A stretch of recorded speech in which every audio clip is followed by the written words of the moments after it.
All right, what's going on, beautiful people? Welcome back to our 10th Athlete to Entrepreneur panel. Can you believe it's number 10 already? We started these back in October of 2020, and we've been rolling since. Haven't stopped, haven't missed a beat. This is Athlete to Entrepreneur number 10. Next month, I want to let everybody know we'll be having the official book launch for the Athlete to Entrepreneur co-author book. Boom, stay tuned for that. This is coming out. This is a collaboration project. 20 different people, 20 different athletes turned entrepreneurs. One of them is coming up right now on the panel, Marlene Holmes. So we'll hear from her. The book launch will be on August 28th. So stay tuned for that, for event links and all that kind of stuff. You know, we'll keep you in the loop, but more on that later. Let's get into today's show. As always, we have another tremendous lineup of athletes turned entrepreneurs for you today. We're not going to waste any time. You know how we do it on these shows. We're going to start out with a good friend of mine. I always call her sis, Miss Marlene Holmes. So I'll give her a quick introduction and then we'll bring her on. Miss Holmes was born in Louisville, Kentucky. Shout out to Louisville. But she has lived around the world as a military kid. She's a former D1 volleyball player who is now a social worker and entrepreneur. Miss Holmes has mastered the art of utilizing her athletic training to adapt and contribute to social work and athletics. While attending Bethune-Cookman University, she earned her bachelor's degree in sociology with a social work minor and completed her master's degree at the University of Central Florida. Ms. Holmes currently attends Barry University as a third-year doctoral student in social work, focusing on Black female collegiate athletes' lived experience. She has presented at numerous conferences and organizations, including Jack and Jill of America, the Alliance of Social Workers in Sports, Association for Applied Sports Psychology, Black Student Athletes Summit, and many, many more. She was recently honored as a recipient of the Doctoral Fellowship Award at Barry University for her dedication to bringing awareness to social work and athletics. By creatively combining her passion for sports and her background in social work, she founded the BFCA Experience. For those of you who don't know, that stands for the Black Female Collegiate Experience. In case you've been living under a rock, you haven't heard of Marlene, the BFCA Experience, which focuses on athlete success beneath the jersey by providing tools that prepare, support, and motivate players, parents, and coaches beyond the game. Please welcome to Athlete to Entrepreneur, Miss Marlene Holmes. Hi. What's going on, Marley? Great to see you again. Good to see you as well, Josh. I was expecting to see doctor in your name. You know, I'm going to start calling you doctor. Almost. Right around the corner. For those of you who don't know, now, Marlene and I did an interview on the Thrive After Sports podcast, so make sure you tap into that. It's episode 64. I had it ready to go. I looked up the episode number, so there was no misunderstanding. Go back. We're going to be focusing primarily on entrepreneurship today because I know you have a lot to offer in that department, but I wanted to just preface it by saying, everybody go check out episode 64 if you want to get the behind the scenes, the origin story of Marlene Holmes. But with that being said, you know, it's funny because I was reading your bio before we jumped on here, and I'm like, that was only, I think around 9-10 months ago we did that interview, maybe a little longer, but I feel like a lot has changed. You've been busy, you know. You've been busy. Yeah, I feel like there's before we dive into some more of the technical stuff, like just give us an overview. Like I feel like you hit a different level over this past year, I want to say. Talk to me about that. Was there a certain shift that happened, or did you have a shift in focus? Just give us a little peek behind the curtain. What's going on in your world? Listen, busy is an understatement, you know, but that's what it is. I'll say busy and blessed. You know, we started in January, officially the business launched in January of this year, actually. 2021? Yeah, January of this year. And so, everything runs together. So January of this year, we've officially launched. And it's been crazy. It's been absolutely crazy. But what made the shift was the urgency, right? So, and I'm going to lie. I lied. We actually started in January 2020. That's when we started because we launched right before the pandemic hit. And so the urgency for our athletes, their parents, players, and administration was there. And we just came out of the blocks running. But since then, we've had time to really assess the need. So finding local events to be involved in to not only connect with those within the athletic community, but parents and teachers and professors who aren't necessarily in this space. So we've been able to expand our reach every weekend. I think for like 4 or 5 weeks in a row prior to this past weekend. I was somewhere every weekend, speaking, selling our merch, giving people involved in our PASS program. So we're not only focusing on the collegiate athlete experience, but the high school athlete experience. And we started to slowly merge our way into the 7th and 8th graders. So it's been a lot. And the shift was, what can we do more? How can we expand? Where is the need? What is the research saying? And then obviously what happens in the media, what's going on with athletes. So when you get into that mental health aspect, it's like, okay, are we talking about this enough? Are we simplifying this enough so that everyone can understand it and make it relatable to them? So I think that's where the shift has been. But I'm thankful because having that social work background really lays the foundation for that. So I'm able to excel in any area and then accelerate when I need to. So that's been the blessing. I went home 2 weeks ago for volleyball camp.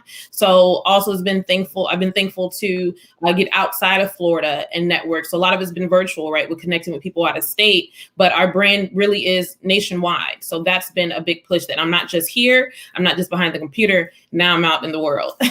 That's right. Really getting in the trenches and doing the work and actually impacting people in person, which is huge.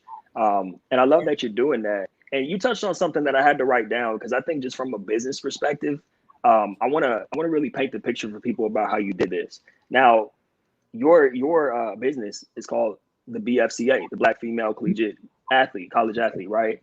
Now, you say you started out at the college level, having impact there, and you started working your way down to the high school level, and to now you say you're working with middle schoolers, 7th, 8th graders. I know eventually, you might be in kindergarten classes one of these days. So was that always the goal from the beginning, to start at the collegiate level and then work your way down, or was that something that developed over time?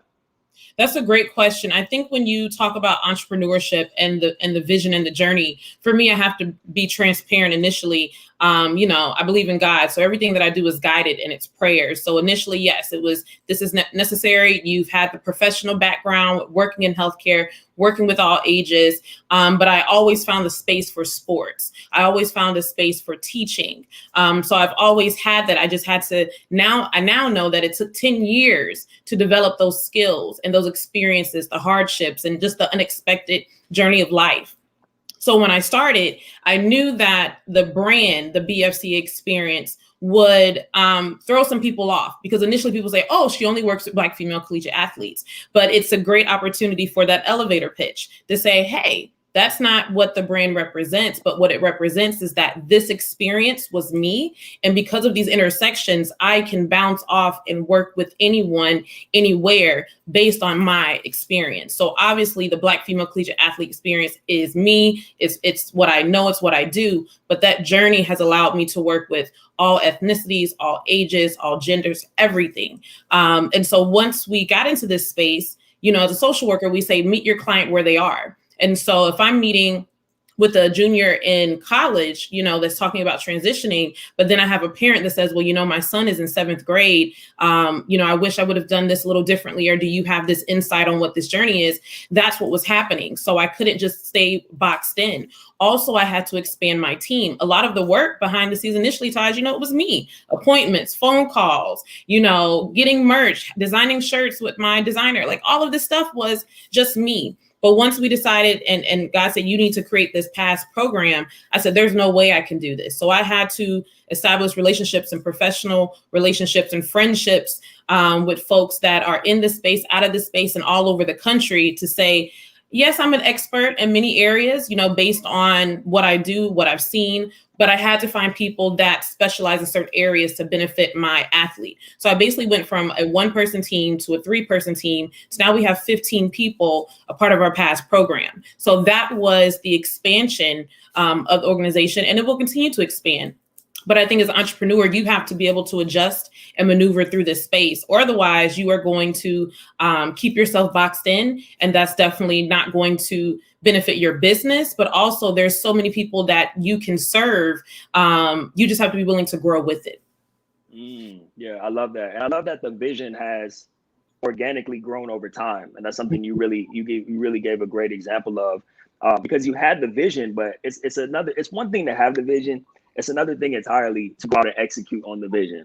A lot of people talk a good game, right? But that was one of the reasons you and I connected from the get-go, because you walk it like you talk it. You know, you don't just talk about these grand plans. You're not just posting feel-good memes. You know, you're out there executing, developing relationships, having impact. And like you said, expanding this globally, you know, start around the country at first, but it's definitely going to be a global thing.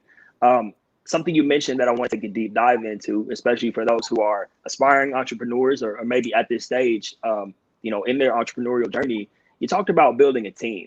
Now, that's so important. That's a lesson over the past year or two I really had to learn and really had to embrace and grow myself, not only as a leader, but understanding how to work with a team again, which is crazy with us being athletes. Coming from a team environment, we have to almost learn it all over again, how to execute in, you know, the real world and business and everyday life. So, I mean, there's so many different directions we could go with this team aspect, but let's start with this.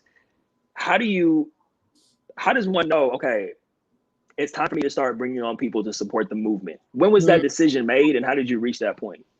So I'll say at the very beginning. So the November of 2019, October, November, I went to a conference with the Allied Sport Psychology Association, and Dr. Tanya Tinsley did a presentation, and she stated that as you develop a business, or going to developing your own business, you need to pray before you do anything. So I'll say for me, and for those of you that are believers, that was what guided me. So when I started this, who can I bring into this circle who I will have clear intentions, have the passion that I have, and understand where I want this to go, even maybe beyond what I see. So initially, it was my teammate, Shell Tyson. We played volleyball together, but then Cookman. She has her own business with photography and media and all of that. And so when I started the podcast, the Yep, She Said It podcast, she was like, listen, you're going in a new area.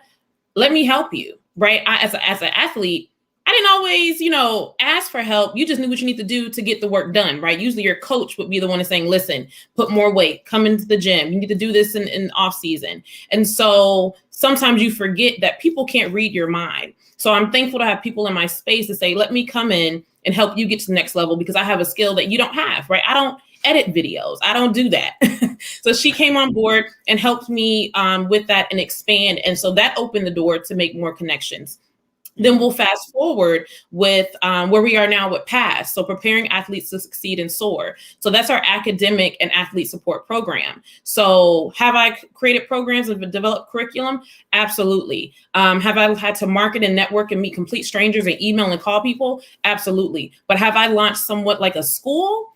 No, right? The framework was already there. I just came in and gave it the magic. So I had to reach out to my best friend since high school, since our freshman year in high school, that had started her own school in Fairbanks, Alaska. So she knew the work that it took, the structure that we needed to have, the framework that we needed to build on. So I had to find people that could separate friendship from professionalism, because that's big.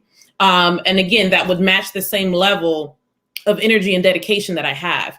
I don't think I'm a perfectionist, but I do believe that when I give someone a task or we have a conversation, that I don't micromanage. So everyone that is a part of my team can execute, because this is not just because they're all an extension of me, right? They won't say, oh, so-and-so didn't do a good job. They'll say Marlene's business is not doing great. Like, they're not professional. They're late to our classes, all of that. So everyone that I've brought on board has been referrals, have been direct connections, maybe people I haven't talked to in 3 to 5 years, but I see their work. So also you have to remember that people are always watching. You never know who's paying attention. So that's how my business has navigated in these spaces. And then understanding partnerships. I had to learn that. I had to say, what else do we need? What are these relationships? And learn how to say that this is mutual.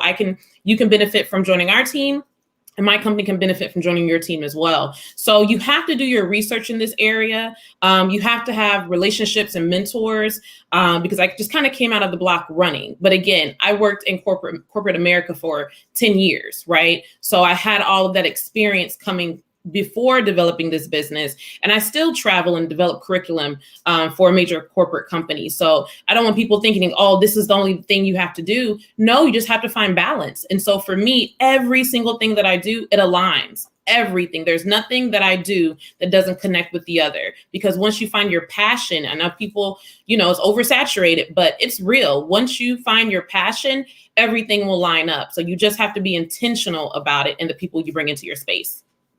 That's right. And I love the fact that it started out with a teammate. That was like the first person who was on board with your team. But then again, like you said, just because someone is your teammate or you grew up with them or they're a friend or they're a family doesn't mean they're going to be able to get the job done when it's time to step up to the plate in business. So another thing that you shared that I think is really important is how you talked about micromanaging. You're not someone who wants to micromanage. That's just not how you're wired. You rather just bring on people who can do the job so you don't have to micromanage them. Exactly. So, I think that's awesome. I think a lot of times, I think that's important for people to hear who are aspiring entrepreneurs, because I think sometimes people want to have control, right? And what you just shared is so important because that forces people to be like, wait a minute, I don't have to bring all these people on and try to control them if I'm bringing on the right people and they're doing what they need to do anyway because they understand the vision and they're professionals in their given field. So that is awesome. Thank you, Todd.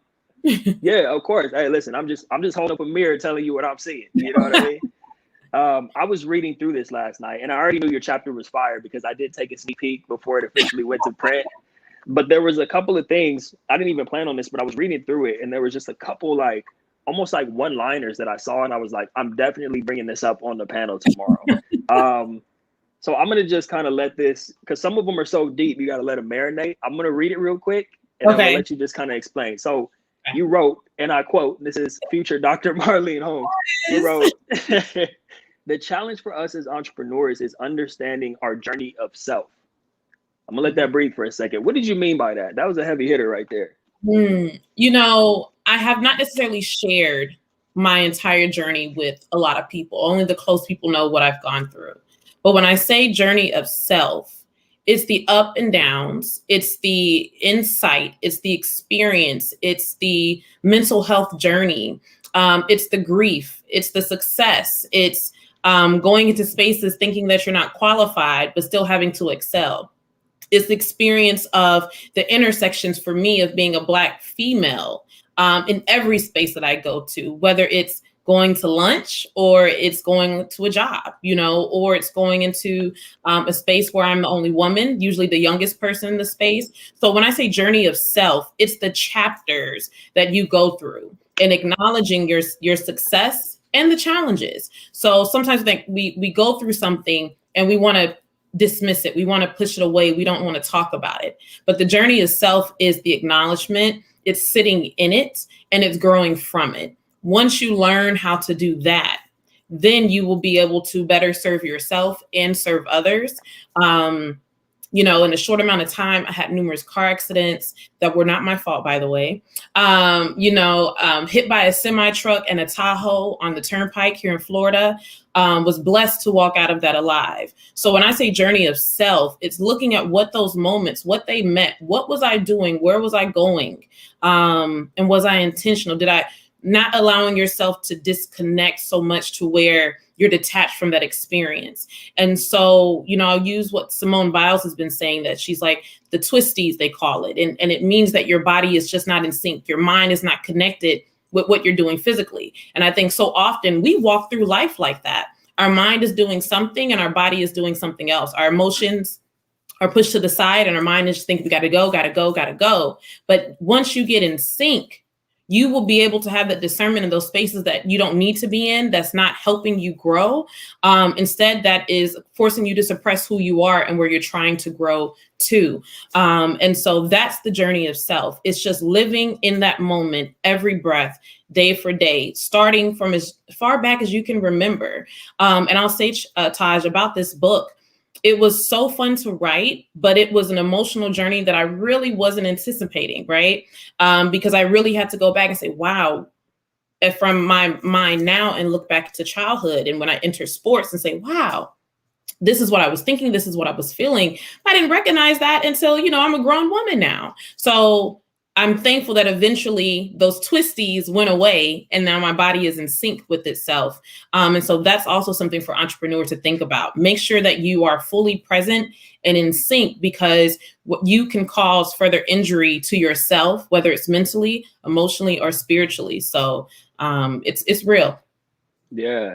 I love the analogy of the twisties that you use there. And the fact that you, because it sounds to me like my interpretation of it is that you're basically going back and healing those parts of yourself. And I know that you said by writing the chapter for the book, you were able to do that and process that. But it's almost like, because we know a business or whatever you do in life is a reflection of you. Whatever you put out into the world, that's ultimately what's going on in your internal world. And so the fact that you were willing, which is so important for people to hear, to go back and look at certain parts of yourself, heal those things, examine why it affected you in certain ways. You basically did it's basically analyzing yourself. You did some therapy with yourself, essentially. Absolutely. That's what I'm hearing.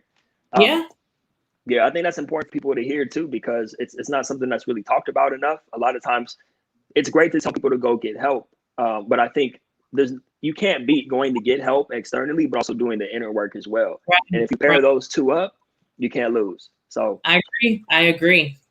I'm looking for my next Marlene Holmes quote in here that I underlined.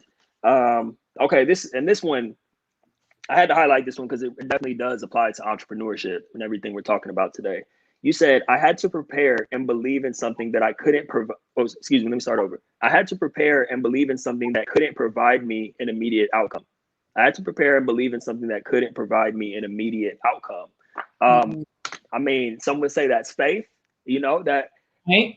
What does that mean to you? Because that one hit me in the chest. Listen, when I hear you read this, I'm like, wow, that's really what I say and how I feel, but isn't it book? I would think so. As an athlete, that if you shoot some extra free throws, you run some stairs, you put in some extra time in the gym, that you're going to have some type of outcome, right? Whether it's the win, it's the loss, it's just that your vertical has increased. Something's going to have a positive outcome, hopefully, from the work that you're putting in. But when it comes into building a business and it comes into investing in yourself and putting yourself out for the world to see, the immediate response doesn't always happen. We could talk about pass. Pass is something that I was like, the first week we're going to be rocking and rolling. We're going to have probably 20 kids in the program. We're going to push. And the first week it was like, where's everybody at? Week 2. Where's everybody at, right? And then slowly but surely you get the inquiries, but people don't necessarily commit. They don't have the time. They have club teams and travel teams. But that this is intentional. That this is supposed to happen. So a lot of people will give up in those early stages. Like I said, we started January of 2020. We went through a pandemic and still, going through a pandemic.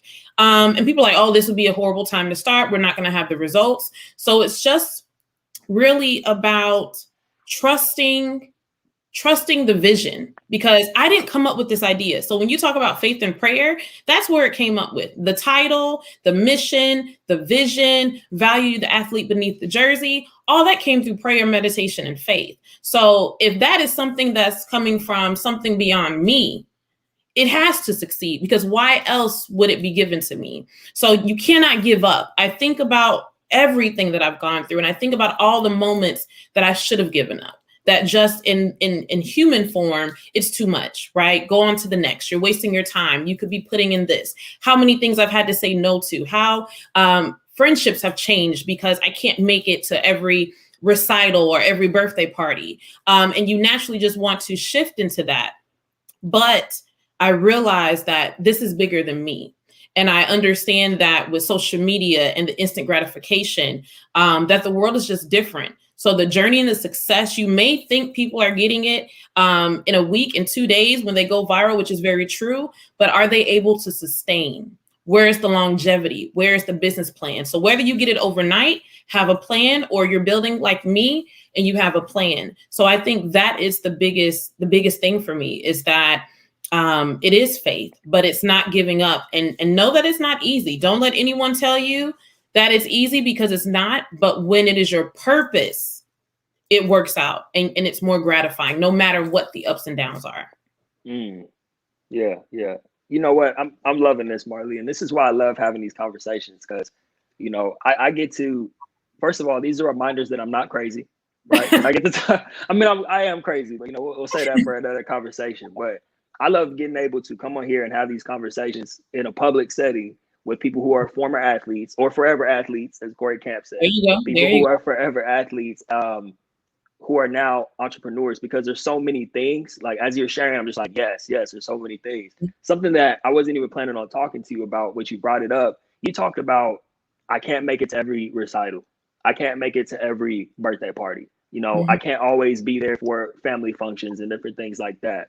A lot of times we talk about the sacrifice that it takes on a personal level as entrepreneurs, you know, continuing, you know, getting out of bed and pushing forward. Sometimes we don't feel like it, or when things don't go according to plan, you keep going. Can you take a deeper dive into that sacrifice when it comes to relationships? You know, be they romantic relationships, friends, family. Like, talk about the sacrifice that you've experienced personally when you're on a mission to build something. Absolutely. So I'll say about, because I'm entering my 4th year of my doctorate. And so at orientation, one of my professors who's on my committee, Dr. Heidi, she explained to us that there would be 3 types of people in our life on this journey. Now at that time, I didn't have the business, right? So I was like, oh, okay, this is what it is, but my life won't happen in my life, you know. But what she described is exactly what also happened with my business. So she said, you'll have 3 people in your life. You'll have folks that will walk through this with you and go through the ups and downs and support you. They don't necessarily have anything to say, but they're listening and they love you. Then you're going to have people that are going to just be waiting for you on the other side. They're not going to understand what this is, but when you get to the other side and you're ready for them, they'll be there waiting on you, right? Then she said, you'll have people that won't understand, that are going to think that you're selfish, that are going to take it personal, that are going to be passive aggressive. I mean, she went on, and I'm not making this up. She went on and on and on. She said, you have to be okay with letting those go. 3 different types of people, right? And so I was like, okay, that's great. When I tell you, that is exactly what has happened in my life the past 4 years, and especially the past 1.5 to 2 years, that going through entrepreneurship in the beginning, I did try to bring everyone along. If I had an event, hey, can you bring the orange juice? Hey, can you bring the water? Hey, can you do this? Hey, can you, everybody, because I'm thinking everybody can do everything. Then you get into these spaces and you realize that some folks don't have the level of professionalism that you need, right? If I got an event for Puma, you can't show up in slides to my Puma event thinking that that's okay. Okay, I'm not talking about cute slides. I'm not talking, no, okay, like I don't have to say what I'm saying, but you can't do that. You know what I'm saying? So you have to realize professionally the direction that you're trying to go, and you're not dismissing anyone's experience. You're not saying that people aren't qualified and capable to do what they may need to do.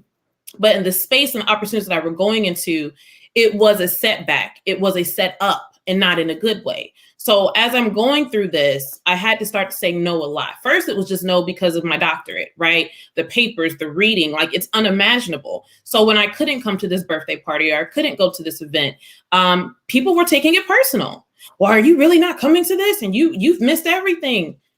Well, it's not like I've been, you know, just saying no and do not disturb. Things are actually happening. So that was really the journey. And it was hard. I mean, I had to have therapy and talk to family and friends and say, is it me? Like, let me make sure this isn't me.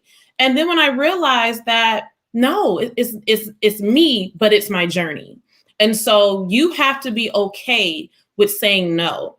And your growth is going to change you. It doesn't mean that you're self-centered. It doesn't mean that you don't care, but you are going to go into spaces that God did not design for everyone to fit in. And that's just the reality of it. And when you try to do that, you're going to see the disruption in your opportunities. You're going to see the delay in the blessings, because if it's a room for 4 and you're trying to bring 10, something's going to happen. Either it's going to break. It's going to require some constant, repairs and all of that. And that's not, you don't have time for that. When God is telling me to do something, I don't have time to get everybody together. I remember I had a photo shoot and, having folks come along, and I made it clear I wasn't, making the money. So I'm like, now I can't pay y'all, but hotel is covered, gas is covered, and food is covered. I just need you to help me look like a pretend team, right? I need an assistant. I need this. This is like my first major speaking engagement. Sometimes you got to look the part, right? That's right. Have my makeup artist come to the hotel, and everybody knows their role. Everybody. And do you know people were not getting out of bed? The cameras weren't prepared. Nothing. So it looked so unprofessional. And the makeup artist after the event came to say, I think you need a new team. Can you believe that? So people watch and they see that who you are and what you're trying to do is not connecting. And you don't know how many opportunities you will lose because your team is not a representation of you. So the sacrifice is real. Going through the journey is necessary. And sometimes you have to go through it alone until the next door is open for you. So be okay with that. I wanted to give up a lot early on because it seemed like it was too much. But when I would just push a little more and get in that door, I would meet somebody else. We'll get to this event, meet somebody else. Or reminded of something that, oh, you can do, this is how you do it. This is a program you can use for free. Have you contacted this person? So God will provide when you go through those areas. So you just have to be consistent and literally have the faith, because the sacrifice is no joke, but it's necessary. And so that was, I think, my biggest lesson going through this. And I can see why it breaks some people. It's not for everybody. And see, this is why I say conversations like these remind me that I'm not crazy and that I'm Right. not alone. When you said if you're trying to bring 10 and there's only room for 4, I almost fell out my seat. That's a great analogy right there. I love how you painted that picture. And I feel like, you know what? Well, first of all, let me get to some of these comments that were on screen a minute ago. I remember what they said. Birkin Killer, that might be one of your friends who's tuning in. Birkin Killer, shout out to Birkin Killer. She said, prayer is real. Amen. It is. And then my man Aswan Crunkshake, shout out to Aswan, said, preach. Yes, Miss Holmes was preaching right now. And shout out to Aswan, make your move. That's the man himself. Awesome. Thank you for being here, Aswan. Yes, indeed. Yeah, I didn't know you were going to take us to church today, Marlene. I was me either. Well, we can easily keep this going on and on. Folks, if you enjoyed what you heard today from Marlene Holmes, shameless plug, go check out that Thrive After Sports podcast, episode number 64. It's titled The BFCA Experience. So go check that out because we take a deep dive into it. Marlene was dropping gems about entrepreneurship and staying on your journey today. But if you want to hear the full story, go check out that interview. Follow all. Matter of fact, Marlene, before we get out of here, we can easily go another hour, but please tell people how they can get in touch with you, how they can follow you, please, if you don't mind. Absolutely. Everything you need to know is on my website. So it's www.marleneholmes.com. So Instagram is _BFCA experience. But again, everything is on the website. I have a podcast as well called Yep, She Said It. We have some visual interviews on YouTube. But also I want to make sure that you all heard me talk a little bit about PASS. So that's the shirt. I don't know if you can see it. Preparing athletes to succeed and soar. This is an amazing program that we have launched that we are supporting our athletes academically. So we have tutoring, and we also have everything from our physical therapist, our dietitian, folks to help with the athletic recruiting process, and just making sure that if I was in high school again, or even 8th grade, and my mother was like, I need to get my daughter into college academically and athletically, what do I need to know and what do I need to do? That's what we are here for. So please contact us, share with coaches, parents, anyone, so that we can support them. But again, everything you need is on my website, marleneholmes.com. And the email is bfcateam@gmail.com. So Black Female Collegiate Athlete Team @gmail.com. Awesome. Marlene, you are a gem. Thank you for coming on here and sharing with us as always. I'm so grateful to be associated with you. Oh, we got the website right there, folks. Make sure you get that down. I'm just grateful to be on this mission, running with you as a teammate to serve the athlete community. Thank you for all the work that you do. And thank you in advance for all the work that you're going to continue to do. So appreciate you being here. Thank you, Taj. It was a pleasure being here. Keep doing your work. And I can't wait for the book to launch. Yes, ma'am. That's right there. Have a good one. You too. All right. How about that, Marlene Holmes, folks? That was awesome. Next up, we got the man himself, the people's champ, Cory Camp. Cory Camp, a former nationally ranked swimmer turned forever athlete, hence the shirt. Cory Camp has spent much of his time following his formal athletic career researching how to bring the athletic mindset and feeling of flow into daily life. Cory started the Athletic Mindset podcast as a way for him to share insights from conversations with the world's most elite athletes and coaches. This endeavor helped him discover his true purpose and realize his potential for impact goes beyond just helping people with their physical abilities. And it's really the mind that determines who will succeed and to what extent. From this, Forever Athlete was founded, a company dedicated to providing athletes of all backgrounds the tools, resources, and community needed to feel flow in their everyday life. Please welcome the Athlete's Entrepreneur, Mr. Cory Camp. Man, Taj, you ever show up at some place and you're like, man, you're wearing the same shirt as me? There it is, brother. You know I How we had you doing? before. I'm doing great, man. It's a pleasure to have you here, man. You know I wasn't gonna show up without my Forever Athlete shirt on, just out of respect. Had to do it. I had to do Appreciate it, it. man. Appreciate I'm it. looking forward. You know, I might be letting the cat out the bag, but I'm looking forward to us potentially being neighbors soon, man. At least part-time neighbors. Part-time. That's gonna be a beautiful thing, Nothing man. signed fully just yet, but we're working on it. That is awesome. That is awesome, man. I know we're gonna go a few different directions during this segment because you're a wealth of knowledge. And once again, I have to do another shameless plug, but it's not really shameless because I'm really helping people get their knowledge up. Go back to episode 96 of the Thrive After Sports podcast. The episode is called, you guessed it, Forever Athlete with Cory Camp. Make sure you check that out. We went in depth for about an hour. I don't know, man, Cory. I don't even know where to begin with this. We can go several different directions. I know something you've been talking a lot about lately on your podcast is flow. Yep. You've been dropping gems on that. I've heard a lot of people talk about flow before, but I think the way that you're presenting the information is rock solid. So why don't we just start with this, man? What is Cory Camp's definition of flow? Man, it's the best feeling in the world. You know, it's what we got so accustomed to feeling in athletics, because flow is quite literally a state of being, higher consciousness, where we lose sense of ourself in the best way possible. Like time gets warped, our abilities to perform go through the roof, and we're able to be more productive, more creative, and honestly just superhuman in that moment. And even just speaking on it, I'm like, I get excited, as we all do, because I think all of us hear that and we think immediately back to moments in our life where we're like, oh yeah, I felt that way before. That's great. One of the things that I love to do with Forever Athlete is really keep people in, like, that feeling from sports isn't exclusive to sports. We can recreate it in whatever we're doing now. So that's my definition of flow in a short sense. That's awesome, man. And I know all of us are craving that once we walk away from the game, whatever sport we play. We're craving to find that feeling again that we once got through our sport. So how do we find more of that flow in everyday life? How do we go about tapping into it and making it a regular part of our day?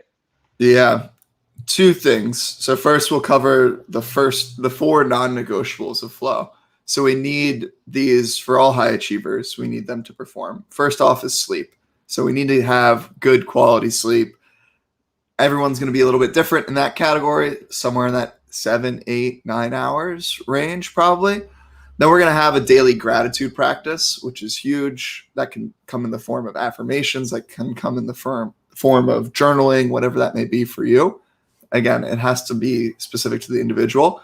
Then we're going to be looking at number 3 is a daily mindfulness practice. And that, when I mean by that, it doesn't have to be just like this Zen Buddha, sit underneath the tree in the yard and meditate for 3 hours. Like, it can be something as simple as just being really keyed into whatever the task it is at hand. I use a great example. I find my meditative practice, my mindfulness practice, usually comes when I'm making coffee in the morning. I'll make it fresh drip coffee, so grinding the beans myself, boiling the water on the stove, then we're going pour over style, and it's a nice 10-minute coffee process that really just grounds me and gets me into the day. And then the last thing is daily movement of some sort, which is, it seems like especially coming from the athlete perspective, right? Like, we know movement has to be somewhere in there, but a lot of athletes, I think, when formal athletics ends, we get overwhelmed by what does movement have to look like. When I say daily movement, it doesn't have to be the 2-hour workout. It doesn't have to be a crazy weight room session. It could be as simple as going for a 40-minute walk, going for a hike with friends. And once we start to mix and match, we understand those 4, we can really double dip in some of them, right? Like, you can go out for a walk around Lake Travis or around Lady Bird Lake and get some daily mindfulness practice if you just take the headphones out. And now you're kind of killing 2 birds with 1 stone there. Mm-hmm. Yeah, that's awesome, man. Oh, sorry, go ahead. I don't mean to cut you off. So that's the first part we have to understand. Those are kind of our fundamental pillars. When we have those 4, we're more likely to be primed and getting ready to experience these flow states. Then on the other side of things, there's flow triggers. There's actually 22 of them. So we're not going to go into depth with all of them here, but understanding which flow triggers work best for you. They're going to work differently for different people. We kind of have to experiment and find our flow formula, which is really a lot of the work that we do. And it's kind of what I wanted to do with you today is like, let's find your flow formula. Like what makes you kind of get into that state and understanding that. Let's do it, man. Let's do it. You ready? Let's do it, man. I'm going to get some live coaching right now. Is that what you're telling me? Yeah, man. Let's roll into it. Let's get it in. All right. Let's roll into it. Well, first, and this is a process that I love taking people through. Why'd you get into football in the first place? Like, what about it at its core really attracted you to it? Oh man, because I was a crazy kid with a lot of energy, and the fact that I could run around at full speed and hit people without getting in trouble for it, and I was faster than a lot of kids, in my neighborhood. So that's what got me into it, man. I knew that I could be good at it, and it was a great outlet to just get all this energy out, especially in an aggressive way. Yeah, I love it. You need to have those outlets too. You know what I mean? If you're not expressing those kind of emotions, then they're being bottled up, and then they're going to come to the surface in other areas that won't serve you in a productive way, like football would. What about your best? Do you have in mind like your best football performance of all time, or playing experience? Yeah, I don't want to sit here and reminisce on the glory days too much, but there's a game in high school where I had like 2 picks, a few touchdowns as well. I played receiver and corner. So great defensive game, great offensive game. There was a lot of scouts and recruiters and stuff there. So that was my best memory. Sometimes, guilty pleasure, I might watch the highlight tape from time to time just to watch the game over again. Damn, that was a great game. All right, now the present day. But yeah, man. Hey, nothing like that. You need that confidence boost from time to time, Right. Do you remember by chance what led up to that moment? Did you have a certain routine in place that got you into that mindset, got you into that headspace of flow? I think at that point I had 5 Hour Energy had just come out. So, that was part of it. That became like a routine for a few guys, a few teammates before the game. We would pop 5 Hour Energies. But yeah, man, I'm trying to think back to it. I think here it is. I calmed myself despite the fact that I had just taken a 5 Hour Energy to the head. Mentally, I was calm, even though my body was on fire, if that makes sense. 100%. That's one of the key components of flow itself is, all right, the arousal of our nervous system is just enough. We're like, all right, we're ready to go. But our head's clear in the sense of, okay, I understand where it's going to go here, where it's going to go there. Getting clear on your goals goes a long way. That's a flow trigger for a lot of us. The more clear we are with, all right, this is my task at hand for the game. So, this is why athletes struggle so much outside of athletics to find flow again, is because all the best flow examples are in athletics.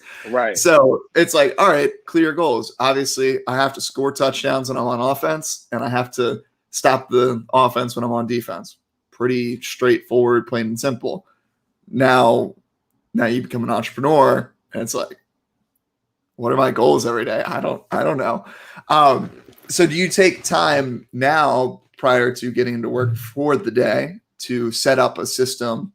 Hopefully you're not taking 5 Hour Energies to the face every day, but to get you like locked in, ready to work every single day. Yeah, most definitely, man. I like to get up really early. I don't look at my phone. I like to read a little something, or maybe I'll just, pray or meditate. Sometimes I'll like get up out of bed and then go into another room, into my office, and just kind of like lay on the floor in silence. So I'm out of bed, but I'm up, but I'm just laying down and kind of listening, so to speak, to whatever God or the universe, whatever anyone wants to call it, whatever I'm being told for that day. And then I might get up and write it down for a little bit, just kind of journal. Then I'll make a cup of mud water. I told you the other day I was quitting coffee, And while I'm drinking my coffee, I'm kind of looking over what needs to be done for the day and jumping right into it. It's funny because I used to do my workouts in the morning, but now I do my workouts in the afternoon after I've done a little bit of work so that I can kind of break up the day. And the workout's almost like a reset for me going to the second half of the day. I was about to say, you're doing some great stuff with that. We can get really strategic with where workouts go, how our day is structured. I think that's the beauty of being an entrepreneur, right? Is you have a lot of freedom and autonomy of how you can set up your day, which can be either the best thing possible or it could be the worst thing possible. Right. Because think of the moment that, for me, when swimming ended and it was like, all right, just go out into the real world. Like, you have free time. I was like, this is awesome. I was like a kid in the candy store. And then 10 minutes later, I had a bellyache because I didn't know how to contain myself and control myself in that environment. So it's good to take some time to set up that structure of the day. What I love that you just said there is you have that intentional break of the workout in the middle of the day. And again, that can be lifting weights, that could be walking, it could be whatever. But that's going to be essential, especially to experiencing a deeper sense of flow coming back into work. Do you have that feeling like when you come back into work in the afternoon? Yeah, 100%. Especially because, and I know you teach this as well in your coaching. I take a cold shower afterwards. Yeah. So I'll come back, eat a little something, jump in the shower, and finish it off with the cold shower. So the endorphins from the workout plus the cold shower, man, I'm unstoppable in that second half of the day, man. It's the way to go. So you want to know why that is? Please tell me. Yes.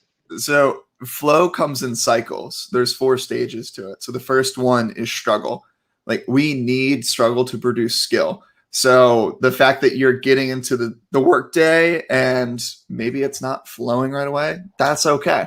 You need that struggle. Just like in sport, when you got moved up to that new team and you got your butt kicked for a few months at a time, it kind of sucked, but you knew on the other side, like, it was worth something, right? So we need to experience struggle to produce skills.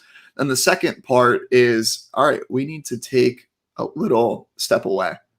So we need to distance ourselves from whatever that task is. For you, that's kind of where that workout comes into play, then followed by the cold shower. When we are struggling with something, you ever look at a problem way too closely and then you step away for a second? It could be in the shower. You have that like aha moment, like, oh, that's the solution. That's exactly why we need to have that break, because sometimes we're just way too close. And as athletes, we want to just power through, because that's in our nature, right? There's a fine line of when do we power through and when do we actually need to take a step back to kind of like redraw that arrow, and then it gets launched forward and leads us into stage 3, which is flow itself. And when we're experiencing flow, then we're problem solving on a whole nother level. We're making connections from this conversation and what I did here and when I did this, and it's all kind of making sense. And we have this like really huge eureka moment. And then on the other side of it, the 4th stage is recovery. We need some time after flow because it's a very high energy draining process to properly recover. And that could be something as simple as stretching, taking another walk, doing something of that nature, sitting in a sauna, ice bath, whatever, but understanding what recovery means to you and making it really, getting gritty with that recovery. Flow doesn't happen unless all 4 of those stages are present. So we need to prioritize each of them as we go. Does that make sense? Man, that makes perfect sense. And I'm loving this, Cory, because I jumped on here planning to interview you, and here I am getting a coaching session. So props to you for making great use of the time, man. I know a lot of people are going to benefit from this, especially entrepreneurs. I did have a quick question, though, just to take a deeper dive on this. Yeah. You said the first step is struggle, and that's where we develop our skills, by going through the struggle, right? Like you said, the whole like pushing the rock analogy, kind of getting stronger every day. What was I understand the concept of the second step, but what did you say it was called again? Just taking a second to like take a pause, take a step away. Okay. How do we know? This is what I wanted to ask you. how do we know? Because I think there's a fine line, especially for me. I've struggled with this, man. Yeah. So this is where I'm being selfish with getting the coaching from you. How do we know when it's time to take a step back, or if it's just like, if I keep pushing, I'll get through to the other side of this? Do you know, or is it kind of like an instinct thing? How do you deal with that? Yeah. So that's something that we start to tune into more and more. The more we're able to listen to our intuition, and the more like self-aware we are, really it boils down to how in tune to your nervous system are you? Like, if you can understand, this is where I normally feel, this is like when I'm feeling amazing, this is where I'm here, baseline is here, and I'm feeling like down here. But we have to understand, like, what we're talking about right now, it can apply to like a 3-hour period in a day. It can apply to a full day. It can apply to a week. It can apply to a month. Our ability to take on struggle can be trained, as we know from working out, right? Like, each time, if I want to get stronger at bench pressing, which I never was, but if I wanted to get stronger at bench pressing, I would be like, all right, cool. I'm going to put 135 on the bar today, and I'm going to rep it out, and I'm going to hit 10 reps today. Awesome. And then the next day, if I try to do 10 reps again, it's going to probably feel a little bit harder, but maybe I'm still making some gains. Eventually, I'm going to need to take a step back and maybe cut my reps down, go up in weight. We can fluctuate, and everybody's going to respond to a different program differently. We just have to find what makes sense to us. So for you, it's like taking a time to pause, listen to that intuition. And I love things like, one of the things I use personally and I use with all my clients is Whoop, like the biometrics that this provides, where we're looking at heart rate variability, we're looking at respiratory rate, resting heart rate. I like to look at trends. One-off situations are interesting to me, but if we're constantly trending where, okay, our recovery has been really, really bad for a week straight, that's a warning sign. Like, okay, cool. Like, what's going on here? Or if there's a very, very large spike in our respiratory rate, it's like, okay, I know you've been grinding. You got that deadline that you're really pushing for, but I think you're going to benefit more from just taking a second, maybe a half day today at work, and we'll step away and we'll come back.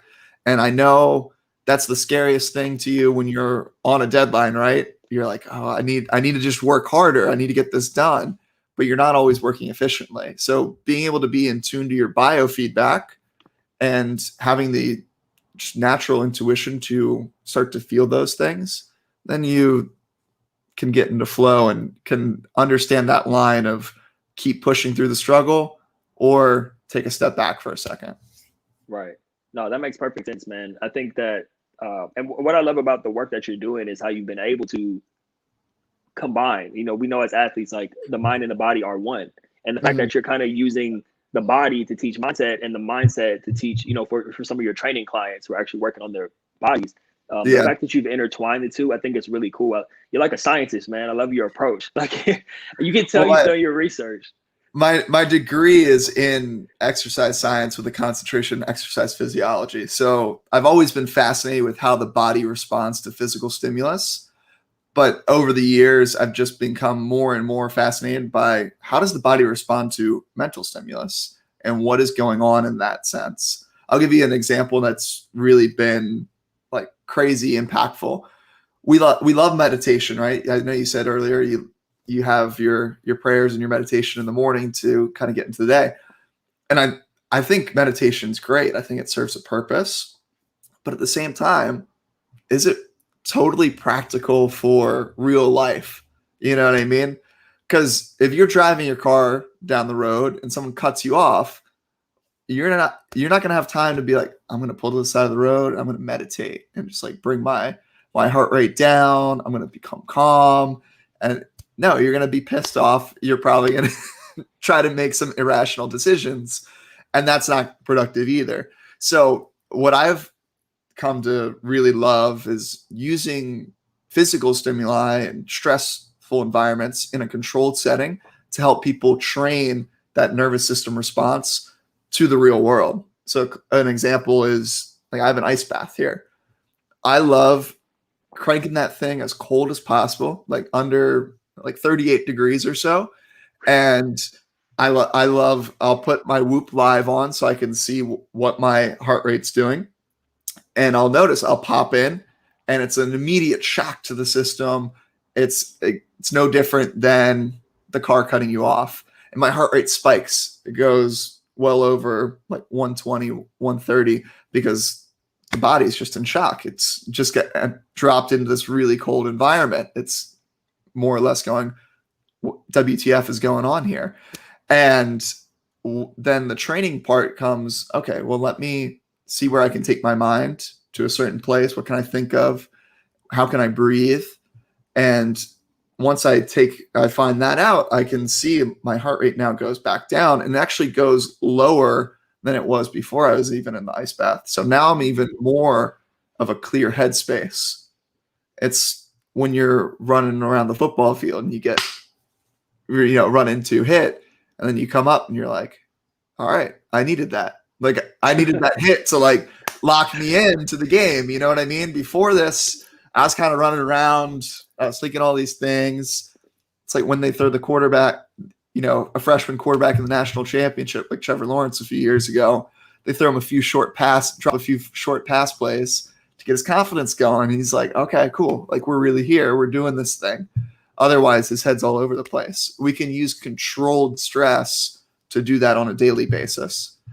You don't have to jump into a cold ice bath to do it, but it's going to help.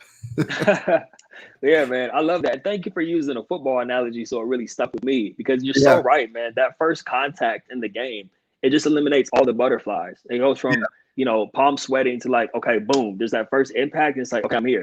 It's game time. I'm in the game because that first shock to the system happened, That's awesome, man. Oh, is there anything? I had a couple of questions I wanted to ask you just on the entrepreneurship side, because everything you're doing with Forever Athlete is amazing, man. We could roll with flow all day, but let's go business side of things. Yeah, man. Just because I wanted to ask, I mean, I've seen you also really I was telling Marlene before we jumped on here, I was telling Marlene how I've seen her just take it to another level. And I've seen the same thing with you, man. It's not that you weren't already doing big things. Don't get me wrong. You were already killing it and putting out great content and having great interviews on the podcast. But I've seen a shift, man. You launched the Forever Athlete clothing line. You got a bunch of other projects that we're working on right now. We're working on the Forever Athlete co-author book.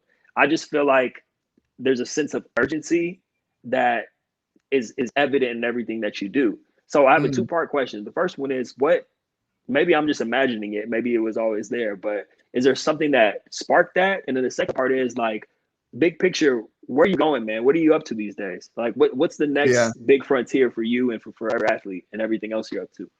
Yeah, no, you're not imagining it. I think to my point earlier of the bench press example, right? Like when you're first introduced to the weight room, you're kind of struggling. Like I laugh back to when I first got into college for college swimming and they threw me in the weight room.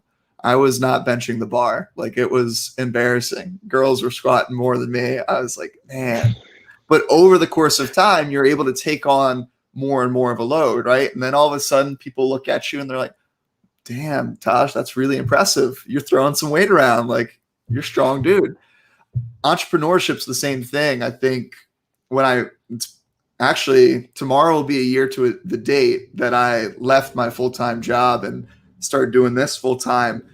And man, it's funny with a year perspective looking back and saying, what was I doing a year ago? Like that. I was just kind of like hoping that this would work. And I was getting some progress, but then sticking to a program and I got coaching. I wasn't afraid to invest in myself. I'm not afraid to take risks and try something out just because I know whatever is going to happen is just going to be feedback, and that's going to determine like what the next step is. So I think that's what you're seeing from an outside perspective is just me getting more efficient with trying something, getting feedback, implementing the feedback, whatever that may be, and just rolling with stuff, trying to keep the momentum going and better understanding my own energy in the process.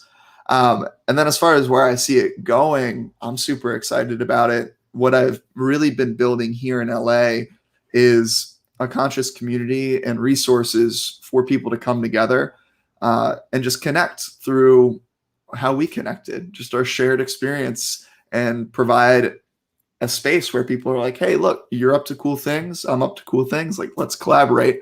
So I did an event earlier this month. I'm doing another one next month, calling the Forever Athlete Olympics. We're teams of 4 competing over 10 events for some prizes, which will be super exciting. But what really excites me is the model that I'm building here. There's no reason why it can't be also in Austin, Texas, and also in DC and in New York. I want to build a network where when athletes retire, whether they're professional or collegiate, they can automatically just get plugged into the Forever Athlete Network wherever they are. If they move, even better. Now they have 100 people in a new city that they know right away are good people, and they're just going to be plugged in with. So that's what we're in the works of kind of building right now behind the scenes. Yeah, that is awesome, man. I'm so excited for the Forever Olympics or Forever Athlete event to come to Austin, Texas, man, so I could pull up, finally meet you in person after all this time, you know? I know, man. We'll make it happen. I'll be, like I said, I'll be part-time in Austin come October, so it'll be good. Yeah, man, I'm definitely looking forward to it. I just want to point out something that I can't let this pass before we wrap up with this, because you talked about the thing that really had the shift for you business-wise was investing in yourself, and then also getting coaching and not being too proud. And I'm saying this because I know there are athletes listening to this who may be going through this or will go through this, because I've been through it just like you, where you feel like at a certain point, nobody can tell you anything, which is very, and once you have that shift and you open yourself up to, okay, I don't know everything. I need to get with people who are, first of all, willing to take the time to help me, even if I have to invest to pay for it. Like, that's so key, man. Like, you see me, like, I'm a coach too, but for everybody watching this, I sat here and just got coached by Cory for 30 minutes. I'm not too proud. Well, Cory, what's Cory going to teach me? I'm a coach too. Like, I sat here and learned a bunch, and I have a page full of notes that I'm going to be able to take with me. So I just want people to take away from that. Like, if you want to go to the next level, you have to invest in yourself. And that doesn't always mean financially, although it doesn't hurt. If you invest in yourself, that'll take you to the next level quicker. But I just want people to take that away, man. What are your thoughts on that? Because that one hit me. That one really hit home for me. Yeah. I was also on the other side of it for a while, where I had this big ego of, well, who are they to tell me how to do my thing? Like, I got this. And then I sat in that struggle for way longer than I wanted to. And I was like, oh, shoot, maybe they're onto something. Like, maybe I should give them the time of day. And the biggest analogy that we can draw is with sports, right? Why, like, do you ever think you could make it to the league without any coaches? Probably not. Yet here you are trying to build a business and making the Forbes 40 under 40 list or 30 under, whatever it may be, and you're trying to do it solo. That's no different. Like, put the pride aside, get a coach. It's going to help you out in the long run. And it's just finding the coach that fits right for you. Just like you could be the best player in the world, but if you're on the worst team, you're not winning the championship. Like, find these spaces and these cultures that mesh well with who you are and understand you as a person. That's going to be where the biggest wins come from. That's right. That's awesome, man. That's a perfect way to wrap it up, Cory. We could go on and on, man. I definitely want to be respectful of your time. I know you're a busy guy. You got things to do out there in LA. Before we wrap up, man, please tell people how they can get in touch with you, how they can follow the movement, all of that, please. Yeah. Taj, I appreciate this space, and I love what you guys are doing here. So thank you. But if anyone listening wants to find me, at Cory Camp on Instagram, CoryCamp.com, or ForeverAthleteLA.com. We're working on that website as well. And come, if you're in LA, come through to an event, and hopefully come this fall, we'll have some events more over the country. It'll be fun. Awesome. And everybody, please make sure you check out the Athletic Mindset podcast too, because Cory's on there dropping gems. At least I know you can find it on the website, but I just wanted to put that up there too. Like, you're on there twice a week. You drop twice a week now, don't you? Yeah, I appreciate it. I was about to say I drop 2 podcast episodes a week, but I forget to promote the podcast. So go check it out. That's it. Well, awesome, brother. Thank you for your time today, man. We'll be in touch soon as always. Have a good weekend, brother. Thank you. Appreciate you, Taj. Have a good one. You too.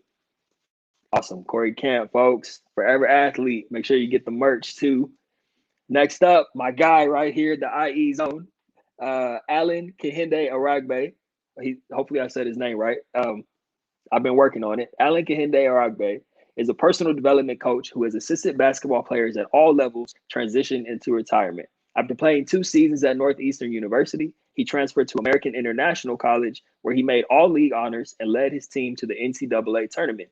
Upon graduating with a communications degree, Kehinde became intrigued by how challenging the transition from basketball to the real world was. This interest led him to starting Transition Game, that's what it stands for, a personal professional development firm dedicated to creating transition programs for athletes.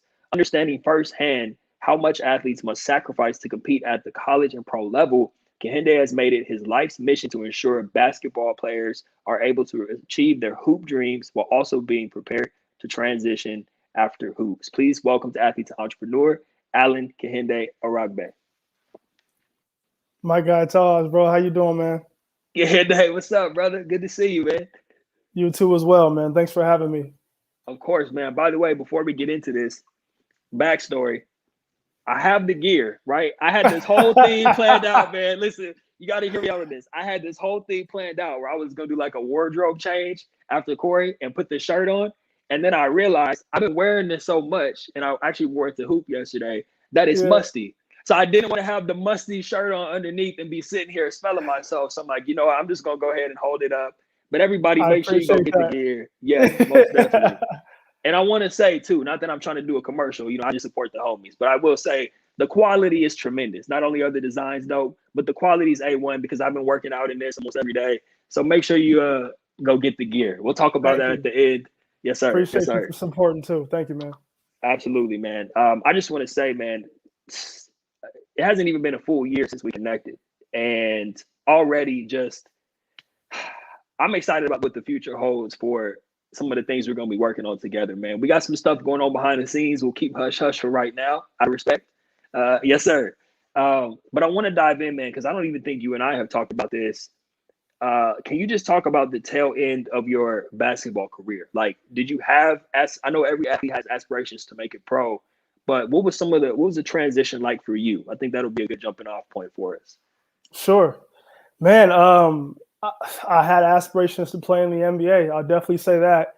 I started playing ball when I was 8, and for me, that was always the goal to play in the NBA. So, you know, playing in college, I didn't really abandon that dream until I was like 24, 25 years old. So, till end of college, finished up playing, played well, working out, had an agent, training every day, the whole 9.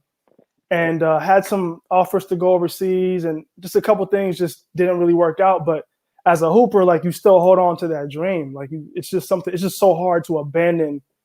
That's the thing that you worked your whole life to become. And when you fall short, it's just a really hard thing to digest. And so, you know, it wasn't until I was like age 25 that I realized, okay, you have other skill sets. You have other things that you want to do. It's time to pivot. But you know, that was 3 years after I graduated. So you can imagine what that limbo, those 3 years were being in limbo. So, yeah, man, I think that something happens where it does take you time to find your footing if you don't have the right knowledge, the right guidance. You know, if you're not tapped in with the right people, that's when it really started to click for me too. Around like 25, 26, I was like, man, I should really start working on myself instead of just floating around from job to job. You know? Yeah.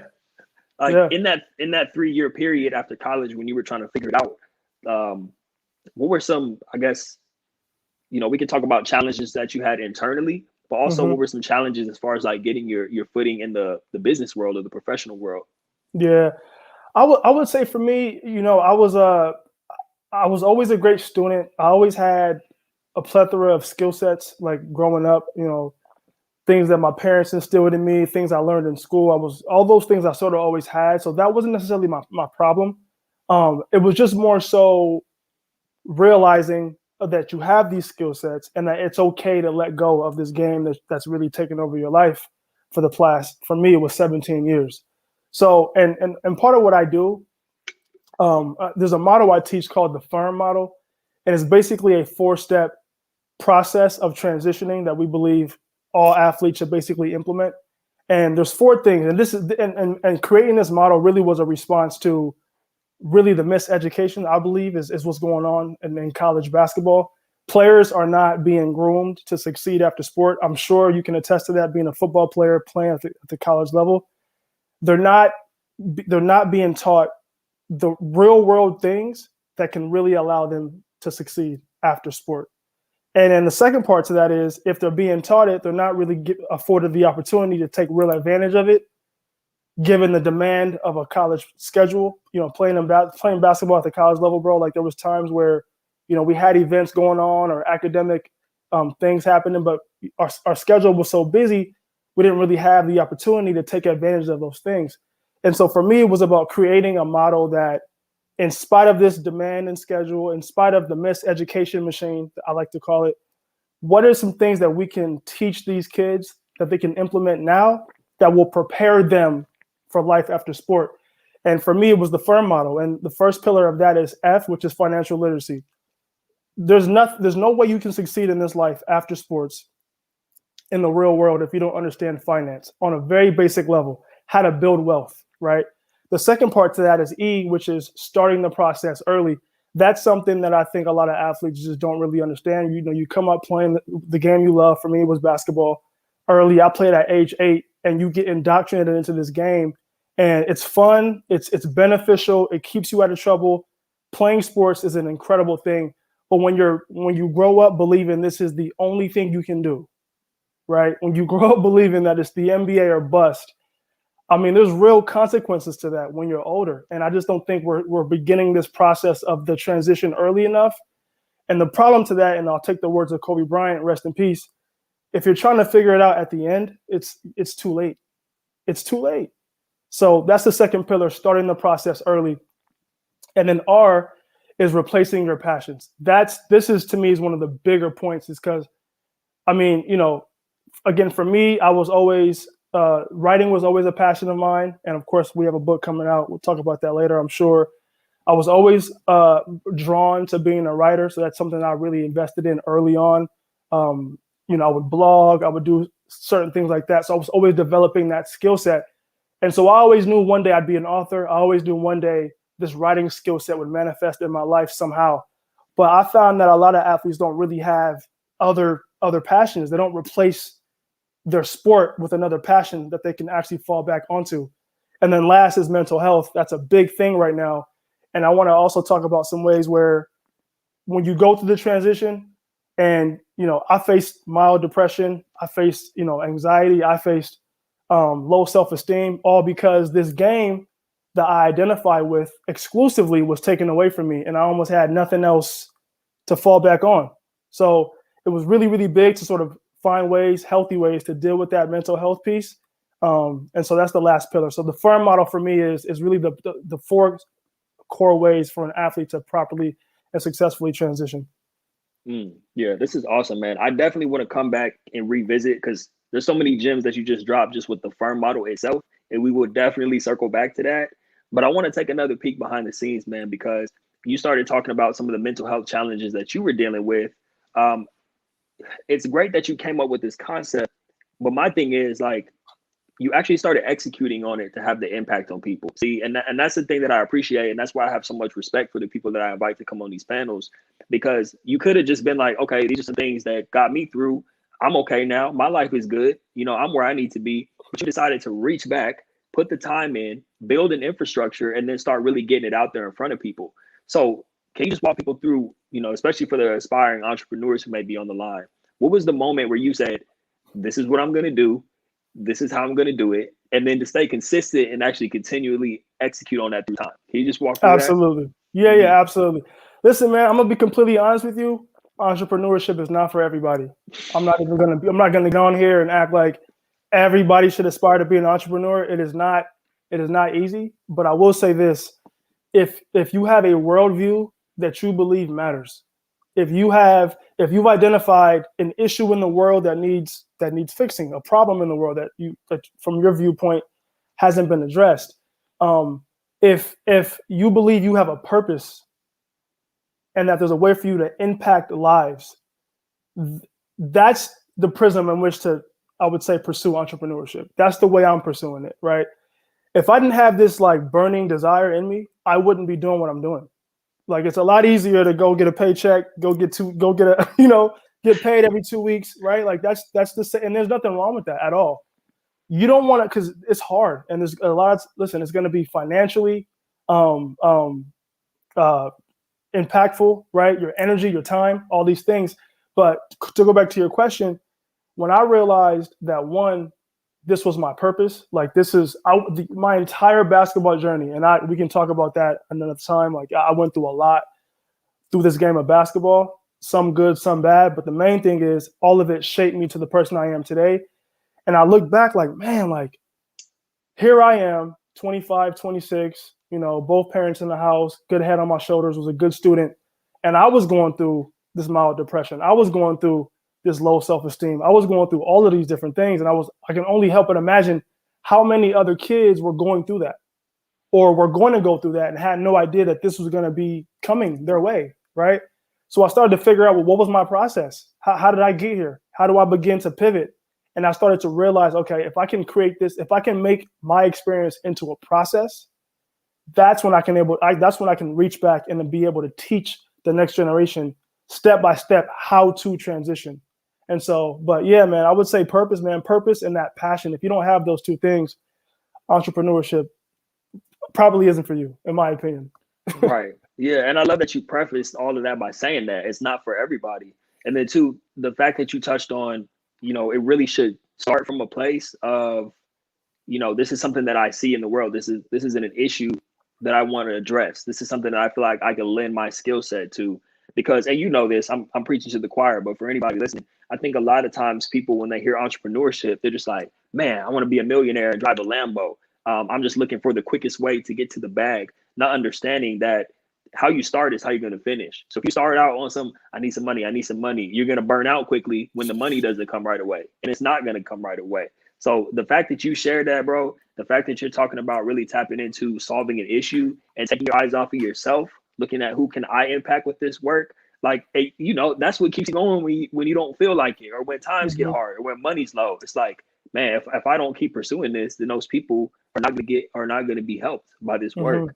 So, man, Absolutely. That's a beautiful thing. Absolutely. So I want to go back to the firm method a little bit. Now, you said this came together through reflections about what you needed and what you experienced, and through your research as you were starting to see what was going on with the athlete community, right? How did you, like, when you talk about replacing, for example, you talked about the R in firm is replacing. How do you recommend that athletes go about identifying how they're going to replace that skill set? Like, what is that whole process like for you? I think that would be really good for people to hear. Absolutely, man. And it goes back to beginning the process early. Like it's really hard. I believe it was Frederick Douglass that said something along the lines of, it's a lot easier to raise strong kids than it is to repair broken men. And in a lot of ways, it's like, man, it's so powerful, because it's not to say that if you start late, you can't be successful. I'm not saying that at all, but your greatest opportunity to really make this seamless is to start early, right? And that is to say, introduce kids to other things early. Like, like playing ball, bro, it was basketball or nothing. It was almost taboo to like have other interests in a way. And we just got to change this prism, like this whole paradigm. There has to be a paradigm shift, bro. Like, we got to introduce kids to other. And the funny part is, a lot of these kids have other skill sets. It's not cool to pull these things out. Like, I was always a writer.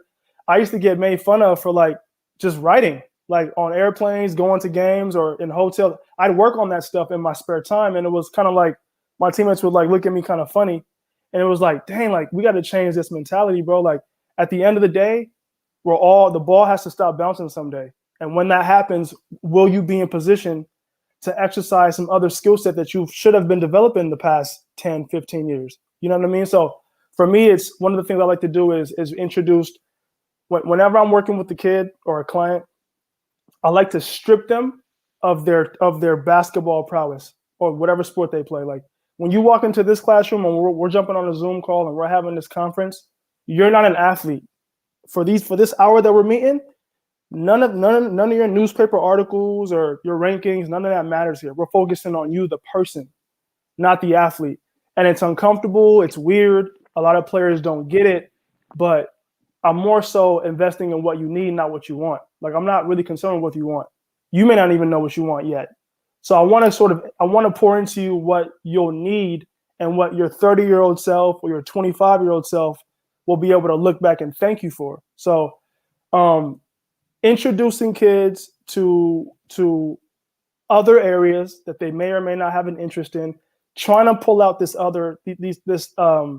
broaden their horizons, if you will, because what you'll find is that kids have a lot of other interests, but we don't make it cool to look into those other areas. So, yeah, most definitely, man. That's huge. I love that you touched on that. That's something I'm big on as well, as you know. And I feel like the more you really drive that point home, because it's one of those things where some people may look at it as, oh, it's easier said than done. But the reality is, the more you keep putting that message out there and getting that into athletes' heads, it becomes like, no, if I actually make time to do this, then that's how I'm going to put myself in position and start early, like you're saying. So that's exactly, yeah, that's it. And I want to add another point. It's, again, as a basketball player, like when I was 9 years old, I didn't think I would go to the NBA at age 10.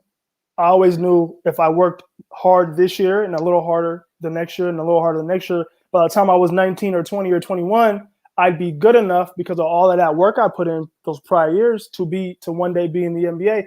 It's the same thing when it comes to personal development. You're not going to get it all overnight, right? But you broaden your horizons, you invest in these other areas, and you look up 5 or 10 years later, and this thing that this journey you embarked on now is a full-blown skill set that you can fall back on. So it's funny how there's always this dichotomy between sports and business or the real world, but we got to pull it out of kids. So, yeah, man, that's awesome. I wanted to ask you about this too.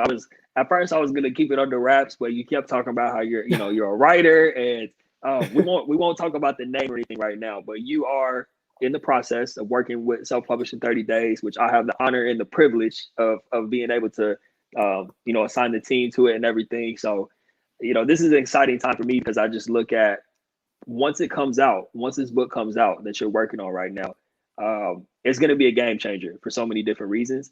And I say that not even having read the manuscript yet. Like I don't read, I have access to the manuscripts, but I don't read anything until the official physical book comes out. And that's how I want to experience it for the first time.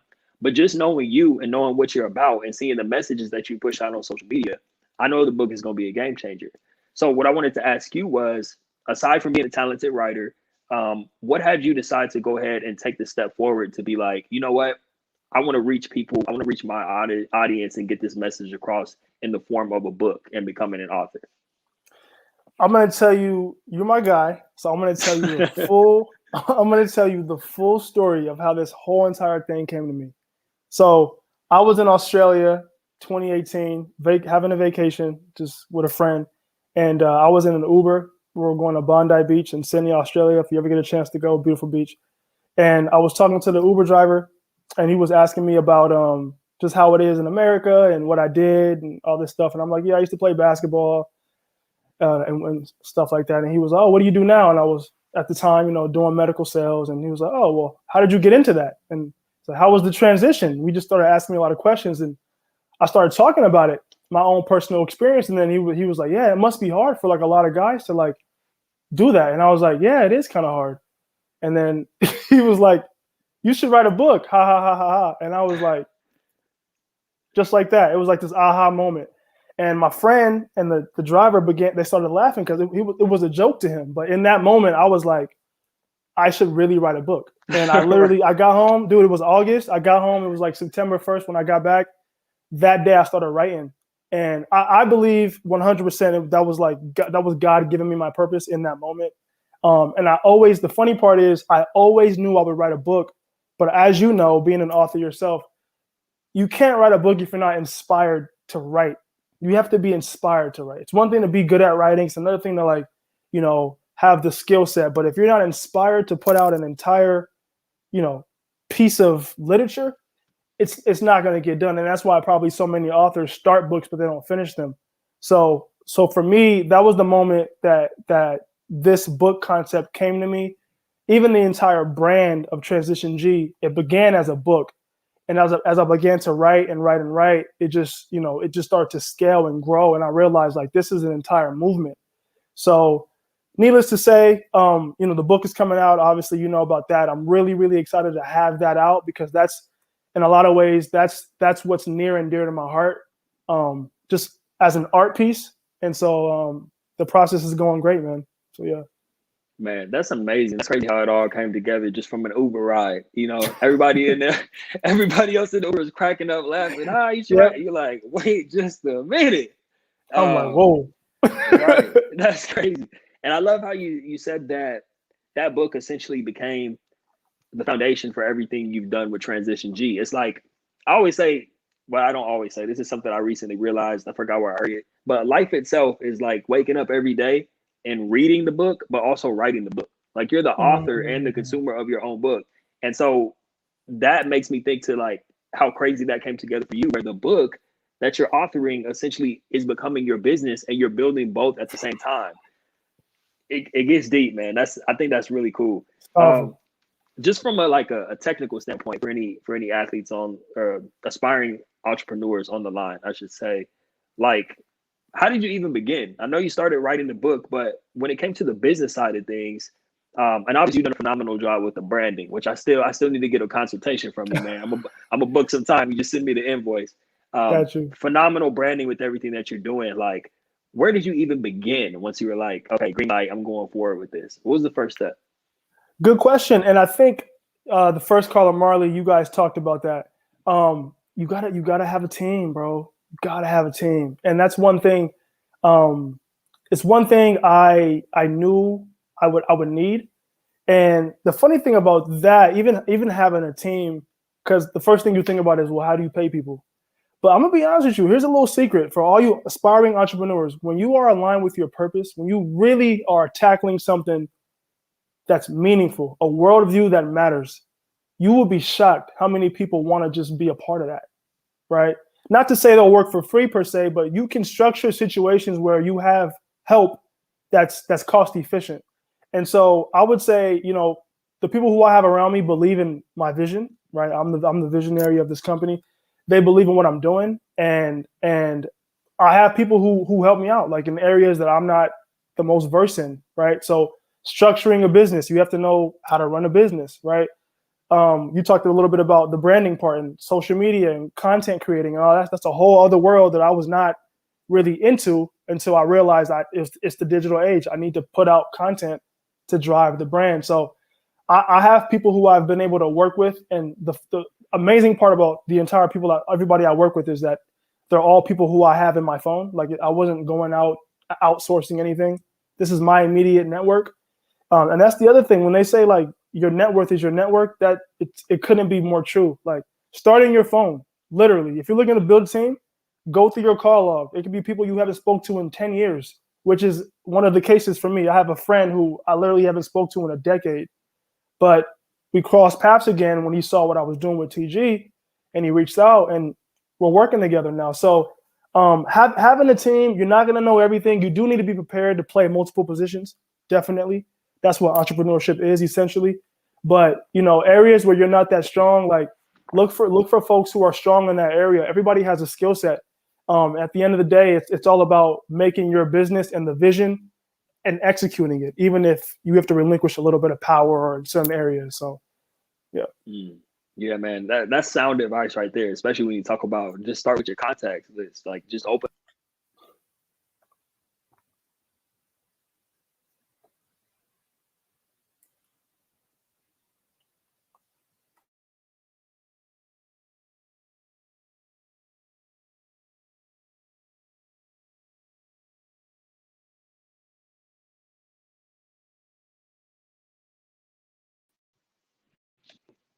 Whoa, I don't know what that was. Can you hear me?